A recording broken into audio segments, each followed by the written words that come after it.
ṅụọlụ m iyi na ị nwere ụmụ nwaanyị na-ese gị na ha na-akwụ.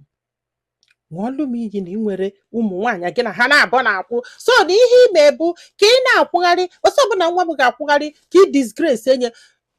Who does that? What type of a human being are you? Ọsị ọ ga-enwe ka ihe ejekwana n'ebe afọ na onye ọbụla na-eproteti nke ya. Ị na-eproteti nke gị mana ịma ka esi akwụgharị. Nya gba nnọọ nkịtị ya na papi akwụgide kwụsie. Nya wee sị ya na o nwere ife nya chọrọ itinye. Ebe ị na-esieli anya wee mee nye ụdị ihe a na-agwaghị ya. It's not like any suspect. It's not like na efu ya na nwoke. It's not like na anyeghị any excuses to do this. Na ife ahụ imelie na-ejekwugo weta nke ya mee gị. If not for my mother, I wouldn't have told you. I would not, because you deserve rock and gwa gị because na ịgwọrọ m. And afụgo m ụmụ nwaanyị niile gị na fa na-abọ na akwụ na fado 5. Kpọsịsị afafa ozugbo ozugbo. Na ife nya ji wee na-akọ enye gị this chance to know. Ife ya ji enyere gị this chance to know bụ because of her mother. If not, na ịkala ịtọ n'utu nwaanyị a wee bịa kpọzie anya. Ọsị a na-agwasịa gị na ife ahụ imelie na ya return gị to you. So anyị na-abọ kịta edobe ụkwụ anyị ofu ebe. Abịa ya tago na afọ gị n'anya n'ọnya ka aji wee gwa gị na ekolo akpa ya oje. Ọsị a chụbịa jidie si akere ebe ọ na-eje. Ya sị a na-agwasịgo gị ihe agwa gị. Secheli aka seche tufuo muvuola onwe. Ọsị dị eda na kwedo aka n'isi tibe mkpu. So ọ ga-nwoke kedu ife o ji kwezie ka nwa ya mee ha. Ọ ga-nwoke si a na ya mọrọ na-emesi gị ife niile ebife wee gwa ya. Mana ọ dị ewutie. Ọkwa ife ịchọrọ onye ọbụla dobe ike nwayọ. Dobe ike gị nwayọ. Ọsị dị wee nọgidebe ha na-ayọ na-ekpe na-eme nna papi asị anya jee yọba nyanwa. Ọ bụrụ nyanwa bụ ihe mere nọ na o nwere ife gbasara ya. Nwere ebe ịgwara m ịgwara nwa m ịgwa akwụye wee mee na ife email ka o meelụ gị. So na afụrụ enibaten ya. Ọsị bụ na di ya nara na di ya na-akwụ ọtọ na di ede ka nya nwere ife this man na-eme kịta ala gbara ya. Ọ na-akwụgharị na-ayụ anya bịa ka eje mebie enye ya sị ya ama mmebi. Ọsị anya bịazịa ka eje mebikwuo nke ka nyanwa wee mebie nke ya sị ya mba na fa na-abọ ya nọ na ya. Na o nwere ozie nothing. A na-ayọgharị ya ayọli agbogo ayọli agbede yọkatị ya papi a wee sị na ọ ga-eje ka ọ kụọ ndị befe ka fa bịa na ndị befe ga-anụ ife ome. Ọ na-asị ya ka ya sete mmadụ papi asị ya mba na mmadụ niile ya maalụ ka idu wee bịa wee mee ego nwa m ka unu ga-adụ wee bịa hia. Nya ị ga-eseta at least mmadụ 7 ndị bụ unu wee kwuo onye before onye wee nwee ike imepe ọnụ ya ọnwụ ya ka amalụ ma ọ ga-ekwe ka unu megelie enyi. Unu anụ n'oge akụkọ. Nda ụfọdụ ụmụ nwaanyị ọ dị egwu. This girl idu too much. Ọsị bụ nne na di ya pụọ kịta ọbata. Ife ọbụla o wetara o wetie n'ụlọ. Ọsị mmadụ ije kwụrụ ọtọ chenjie. Ọ na-akụ 6 o'clock die nọ n'ụlọ. Ije ṅụ mmanya ọ dị eje dị bikos ọ chọọ dị try ma afọlụ n'utu ịtọrọ n'utu nwanya. Ndị ogbu mgbe ada eji mgbe agafa n'azụ. Ọsị bụ na mmadụ eji tọsịalụ ụtọ kịta anya na-eche na ya chọrọ infat mba. Ya chọrọ ka arivas ya ihe a. Bikos na now ka a na-anụ ezigbote di na. Very humble guy. Very sweet guy. Ibongi ya na-aya na-ayọzi ya na-esogeri ya na-asụ ibongi. Ego niile na-abata n'ụlọ. Ya ka ndị mmadụ na-abịa ayụ ya ka eje megherie. Nye ajụkwala ajụ. Ọsị bụ ka a na-akọrọ anyị ihe a kịta na akago meeting the two families bịa ka e wee tinye okwu ọnụ. Papi a na-ayụ ya sị ya biko ọ bụkwa na the two families bịa ayọ ọnya ka ọ kwelụ. Ya sị papi a na ya chọrọ na di ga-ebu a sị na afọ ihe afọ bụ mago. Ọkwa mago MAGU mago. Na di emerie mago. Nya wee bọlụ mago. Di wee na-ebezi akwa wee na-akwụgharị a sị na mago owo ọgwụ ndị ofe mmanụ. Na ife di emerie maka na fa nọ Lagos. Wee bịa kịta na-ayọ biko. Mana kedu ife na-ayọlụ biko? I don't understand. Kefi na-ayọlụ biko chọrọ ka nwunye kwụgharị. Then you're not supposed to kwụgharị ya. What is it? Kedu ife bụ nsogbu gị? Like I don't know.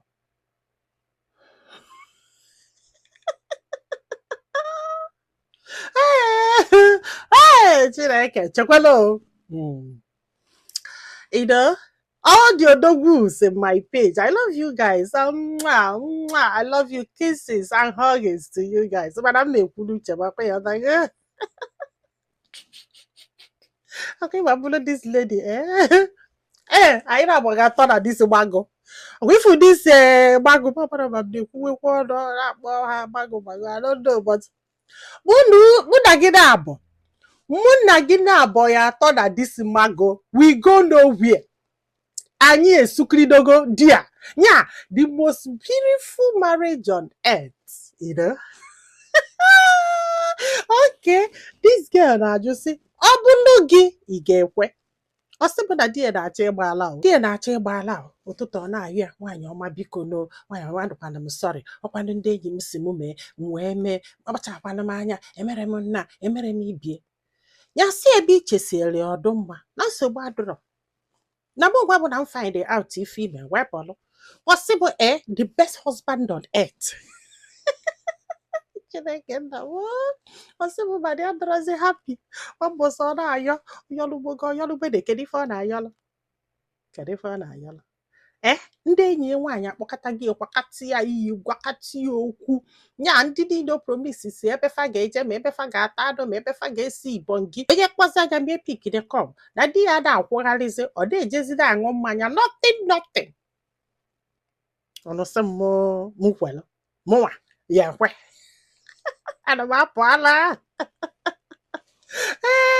As long as na gị wapụ ụzọ wee bie n'izomago anyị atarabago ekwutere ihe ọbụla I'm telling you mgba ajọ ka mgba mgba ajọ ka mgba ndị odogwu nọ na peji ma agba adị m ajọ ọkwa ifụlọ nke a anyị ga-anụ di na nwunye ọfụma.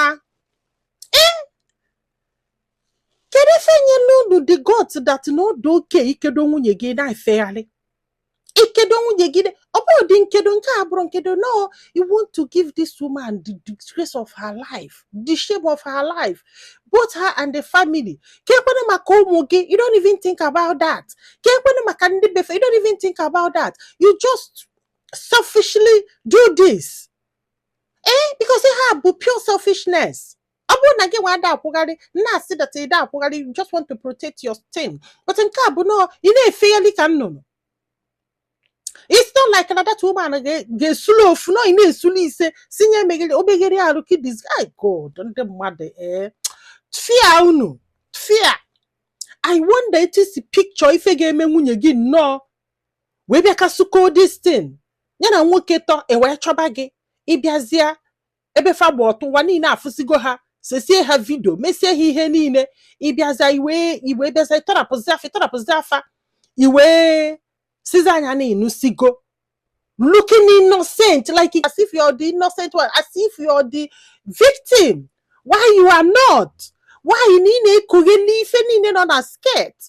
Nah man, uno bocho. I'm not for me ufionu here. I'm telling you. So one name kedi filo. Onya bagalu die kafa change destiny ko onya bana dokwa free. This girl samunada wadodi na de cheat on the head dear. Mana I got this far. Azumi nyabo de madafo. Azumi nyabo de madafo. Hi. Manabo na family dear. This thing now onye abona do free. Odo na this man amanje na azuje me this thing again. Odo na this man amanje na azuje me this thing again. If ever je kwelo buke eje nene malabadi ona akwa happy, which means that this girl is still into this marriage. Chukwumelo na ebele eziokwu. Honestly. Agwago ngi obulu na omu anyị ga-atọ na this mago. Mana ibro no mu wa o. Abụrụ ịgbagalo maka na abụrụ ịgbagalo ya na-ekugu yaga. Mana afro be edited do bad na this thing. I like it though, somehow. Ma ọ bụrụ na ọ dị good, dị safe. This is good. I like it though because it's a good stuff we get make our did that we don't be careful ebe love for each other, care for each other. Don't run a day and not as they provide, they everything. Not chugari I can be, you know, those kind of thing, you know. Apukwa ga like kaka yi nọlụ na the tere ya na mana nna iburu ọdụmọ ejiri ife m kwuru wee judge bi mana jekwe na comment section ka ife ihe ndị mmadụ ga-agwa gị ike gwụrụ ndị be anyị daalụnụ. ka dị n'ụbọchị ọzọ.